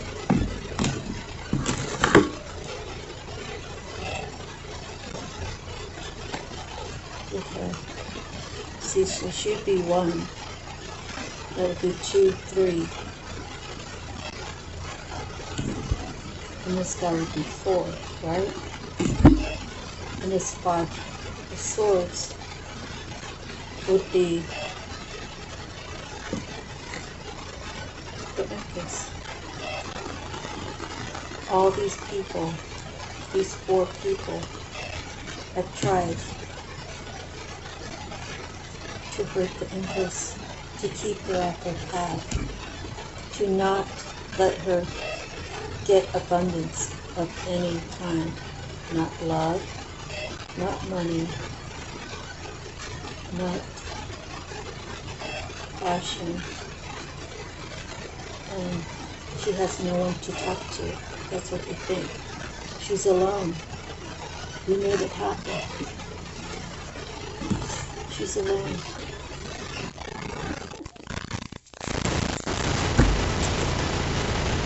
Okay. Her being alone, what has it caused? Let's get the next 3 cards.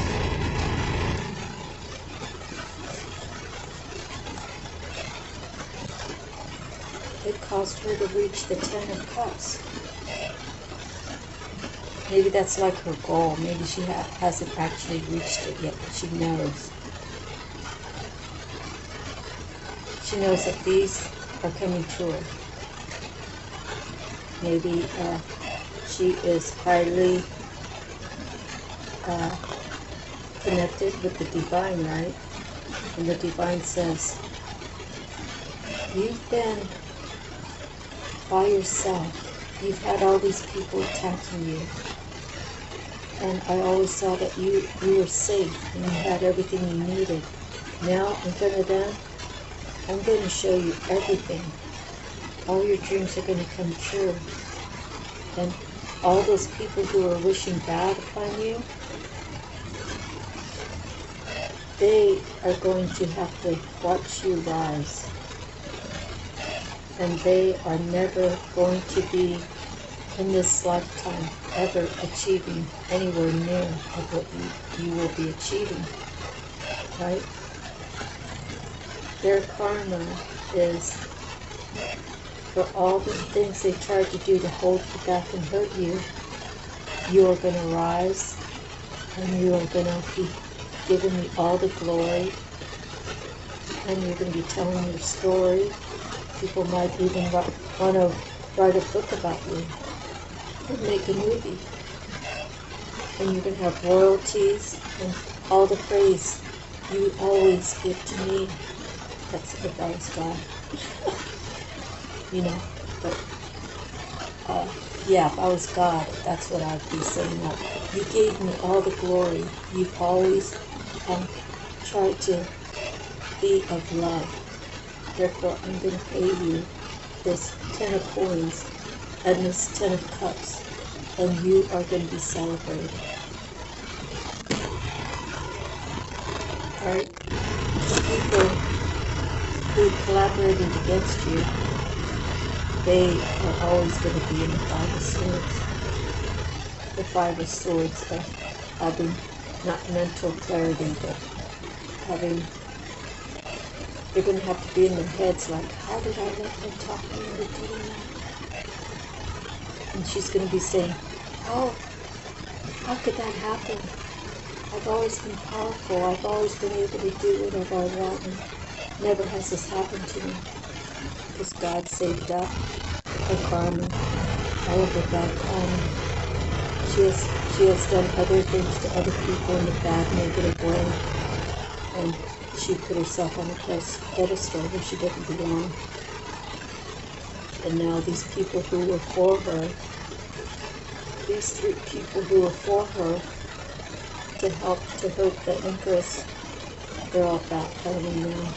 And they're all saying, you stand alone and we're already going to have to pay our karma for allowing you to talk us into this.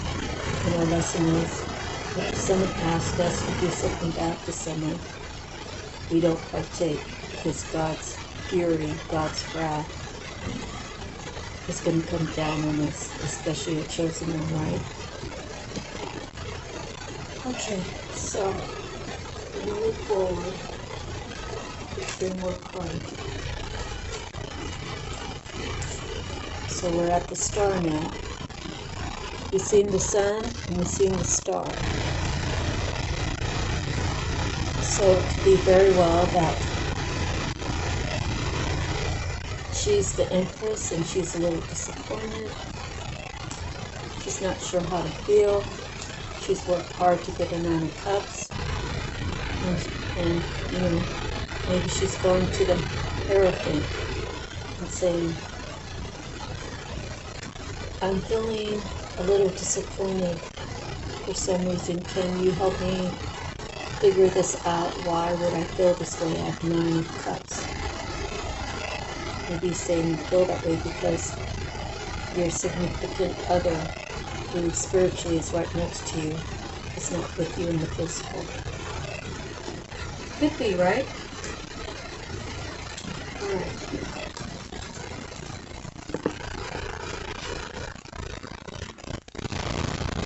So, someone has been doing magician work. This could be another reason that there's some sort of delay, right? Because the magician has his wand up, and the Ace of Wands is passionate, yet the Knight of Swords has a sword up. So we have to try to figure out in the storyline could the star, who happens to be the Empress, go to the Hierophant while her partner is really the Magician, who has a lot of passion, but knows that no matter what he prays for, there's someone that's speaking out against him. So he has some sort of block he can't figure out how to get past it.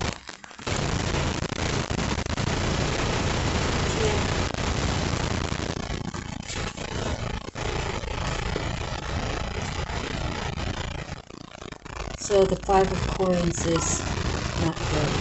It's being stressed out. Things are not working out. Money is getting lost. The Nine of Wands is having the stamina to carry all of it. But to carry a whole bunch and lose, right? When you carry a bunch, you want a big reward. If you go and carry a lot for someone, you want a big reward. You don't want to be struggling. You don't want a little reward. You don't want things taken away from you. So someone put the struggle in the wrong place, and now they're heartbroken. So who put in the struggle? Is it the Queen of Wands? Is it all those little minions that she had working for her? Could the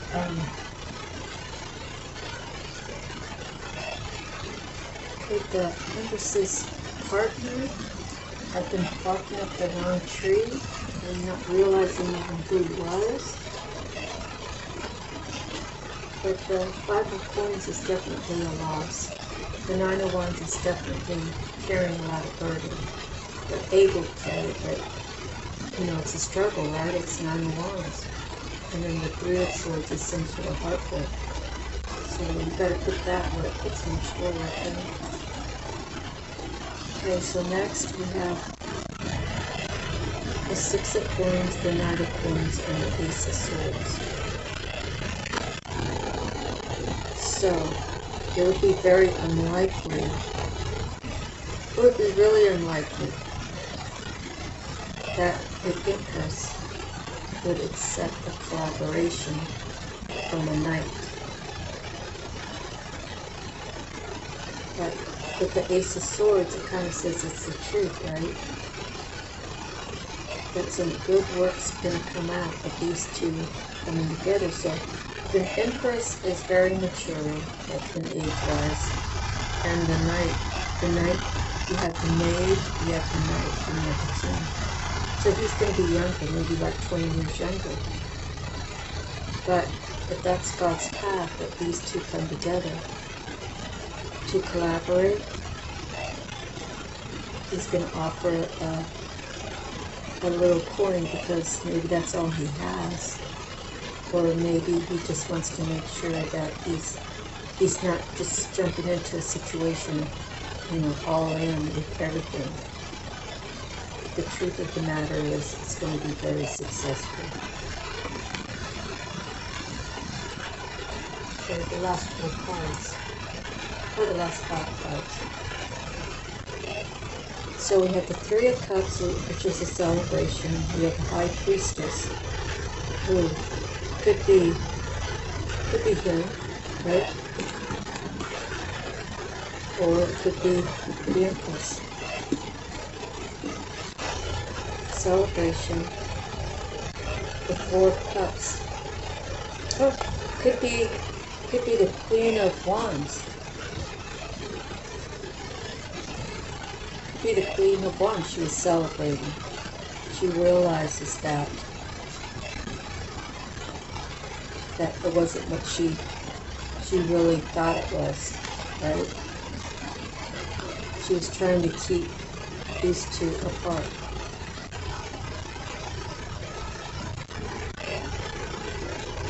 That's what I think it is. I think the High Priestess is really like the Queen of Wands, who was trying to keep the Empress empty. She was using her night moon magic. See, there's a moon at the bottom. and she was trying to make her life more like the Empress life, and she wanted to celebrate, always celebrate, everybody celebrate her. But now they can't really celebrate her because the truth's come out of who she really is. That in fact, the Empress and the Emperor belong together. So if we pull out the Empress,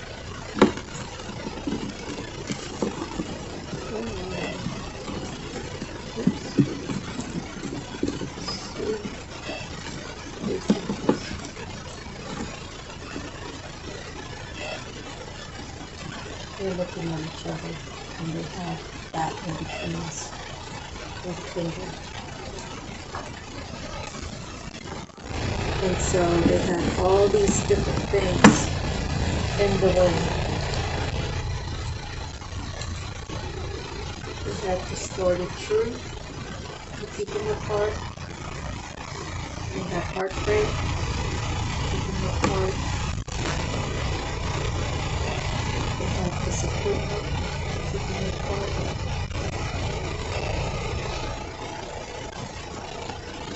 That's not being satisfied with the cups at hand. The High Priestess. Could be the Empress. She already knew that she had to go through all these trials and tribulations. She might have warned him, but he was too busy being immature, giving it to someone else. He wanted to celebrate. He wasn't ready to surrender to his spiritual side. He wanted to party, he wanted to collaborate with other people. He didn't care how many burdens. He didn't care how many times he was told the truth. He wanted to do what he wanted to do. Until he started feeling this way. He started feeling like they took things away from me. I was believing them when I should have been believing my Empress. They have passion for me in ways that I didn't have passion for them. But I pretended to, just to get along, just to fit in, because I wasn't sure how the Empress would be fitting into my life. I know that in some ways I really did love her, but how can I disappoint my family, my friends, the people who count on me? The Herod came to me in my dreams many times, and he told me, this is who you're supposed to be with.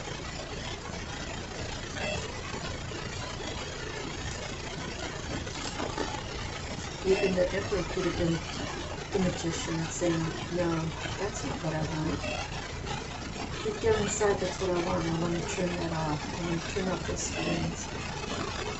I don't want to have those feelings for her, because so many people around me are against it. And right now I'm in a people-pleasing phase. I know that she's my 9 of Cups, but I have to try more cups to see if I can actually find another 9 of Cups.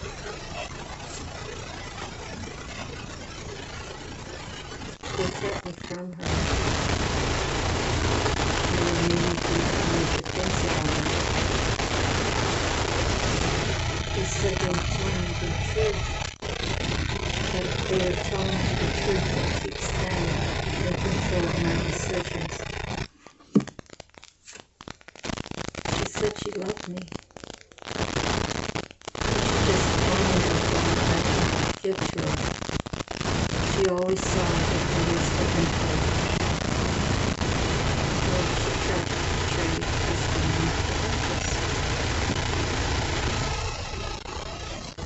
I would have dreams about the Empress, and I would say to myself, she's way out in the league. She's really good for me. So I offered up someone else. I am journeys with other people. I thought they were my mentors. For a while, it felt like that.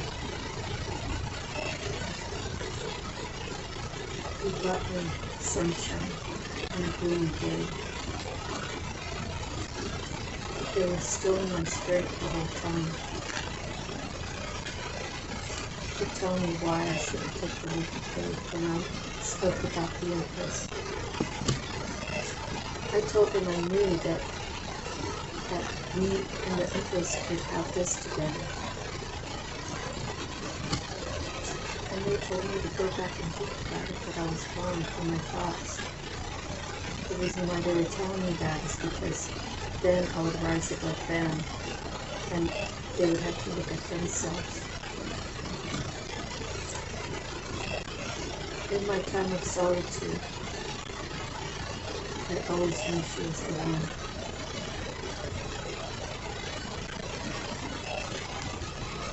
I even tried to put her to rest in my home before. But I can't stop love.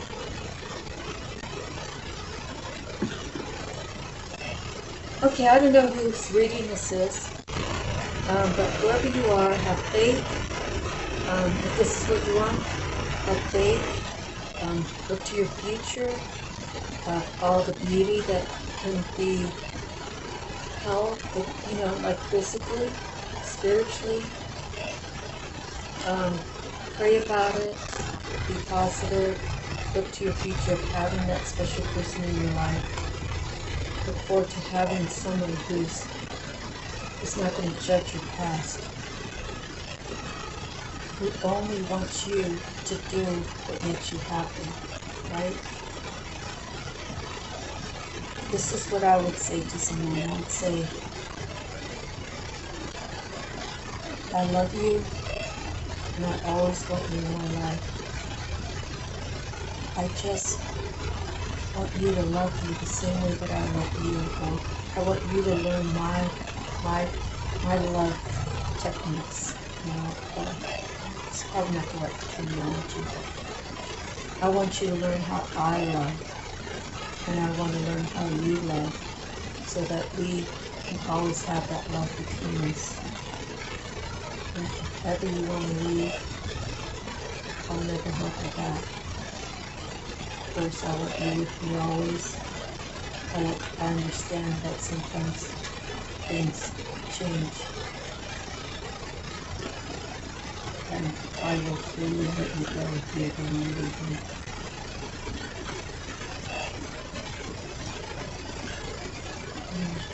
That's kind of how I would love you freely give, and you freely get it in return. It starts being something different when you make demands out of it. I want all your money.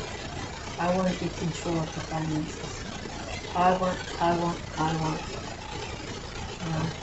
If the woman says, hey, I'm not really good with the finances, and I want to learn more how you handle things, can you teach me, and eventually we'll combine our stuff together. It's all love is an effort that has to be put in every day, right? It's a commitment you have to put in every day. And people shouldn't want to have to, they should want to do all the good things in life for each other together, So someone has a great future. You're going to have the 10 of Cups and the 10 of Coins. As above, so below. Right? That's the end of your reading. God bless you all. I'm sending you love, light, peace, harmony, happiness, abundance in every aspect of your life, and praying for your healing so you don't take it into your next relationship. God bless. We'll see you the next time. Don't forget to like, share, subscribe, and if you'd like to donate, of course, it'd be greatly appreciated. God bless. See you the next time. Aloha.